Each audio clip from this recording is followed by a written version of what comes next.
In the world of the Bible, and particularly the Old Testament, most everyone believed that there were many gods. The big question for the children of Israel, therefore, was not whether there were gods besides the Lord. The question was one of allegiance to the Lord alone. But as we know, they continued to worship other gods. But that's not a problem for us. Or is it? Hello, I'm Stuart Baskin, pastor of First Presbyterian Church of Tyler, Texas, and this is your daily devotional for Thursday, September 15th, 2022. There are two words used in the Bible that you may hear and wonder about: Baal and Asherah. These terms generally refer to two of a number of gods worshipped by people whom the children of Israel frequently encountered. The Canaanites, among others, into whose land the people had come after the Exodus, worshipped these gods. And while the children of Israel were commanded to have no other gods besides the Lord, we know that they frequently and routinely broke that commandment. Even the kings set up places of worship for other gods. Among the worst were Manasseh, who erected altars to other gods in the temple itself, and Ahab, whose wife Jezebel employed some 450 prophets of the god Baal. There is a story in 2 Kings that records one of the reforms which King Josiah undertook to rid Judah of all of these practices. I want you to notice some of the things that the people had done, not only the offenses of previous kings and priests. The king commanded the high priest Hilkiah, the priests of the second order, and the guardians of the threshold to bring out of the temple of the Lord all the vessels made for Baal, for Asherah, and for all the hosts of heaven. He burned them outside Jerusalem in the fields of the Kidron and carried their ashes to Bethel. He deposed the idolatrous priests whom the kings of Judah had ordained to make offerings in the high places at the cities of Judah and around Jerusalem. Those also who made offerings to Baal, to the sun, the moon, the constellations, and all the hosts of heaven. He brought out the image of Asherah from the house of the Lord outside Jerusalem to the Wadi Kidron, burned it at the Wadi Kidron, beat it to dust, and threw the dust of it upon the graves of the common people. He broke down the houses of the male temple prostitutes that were in the house of the Lord, where the women did weaving for Asherah.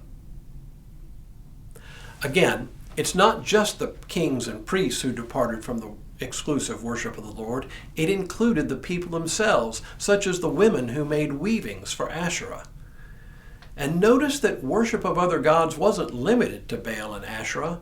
There were also sacrifices made to the sun and the moon and the constellations of stars in the sky.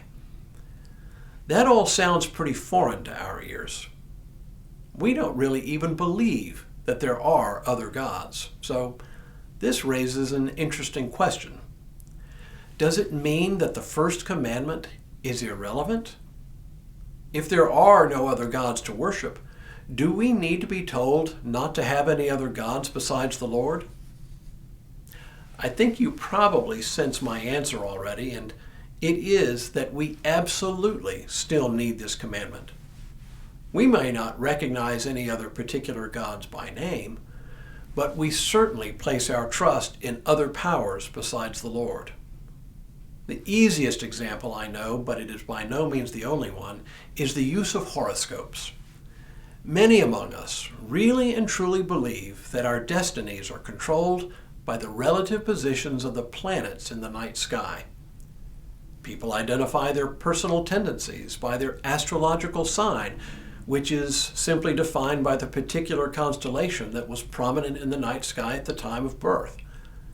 And since the constellations appear at different times of the year, different constellations are believed to be dominant at different times of the year. Of course, these are constellations that are only visible in the northern hemisphere.